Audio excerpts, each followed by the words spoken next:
ഒരു നഗരത്തിൽ ഒരു അനീതി നടന്നാൽ അസ്തമയത്തിനുള്ളിൽ അവിടെ കലാപം നടന്നിരിക്കണം. ഇവിടെ അനീതി നടന്നത് എന്റെ കുടുംബത്താണ്. കലാപം നടന്നിരിക്കും. സൂപ്പർ സ്റ്റാർ ഡേവിഡ് പടിക്കൽ. What's next? No phones, no calls, no cinema. Just booze, dance, കുന്തളിപ്പ്, കലാപരിപാടികൾ and finally എന്റെ കരിയർ നശിപ്പിക്കാൻ മനഃപൂർവ്വം ചെയ്യാന്ന്. ഇമാരി ഓൾഡ് സ്കൂൾ മേക്കേഴ്സിന്റെ പടമൊന്നും കമ്മിറ്റ് ചെയ്യണമെന്ന് എത്രയോളം പറഞ്ഞിട്ടുണ്ട്.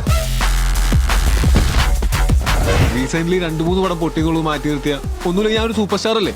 താങ്കളൊരു ഒട്ടും ഡിസേർവിംഗ് അല്ലാത്ത വെറും സൂപ്പർ ഹീറോ ചമയുന്ന ഒരു പൊട്ടൻ ചെക്കനാണെന്നാണ്. ഡേവിഡ് പടിക്കൽ എന്ത് പഠിക്കല്? ആരുടെ പഠിക്കല്? നിന്റെ അച്ഛനാണ് പഠിക്കല്. എന്താ ഉണ്ണി മുകുന്ദൻ ഫാൻസിനെ ഫോളോ ചെയ്യുന്ന പോലെ ഏട്ടായിക്ക് എന്നെ ഇൻസ്റ്റാഗ്രാമിൽ ഫോളോ ചെയ്യാൻ പറ്റുമോ? പോയിക്കട.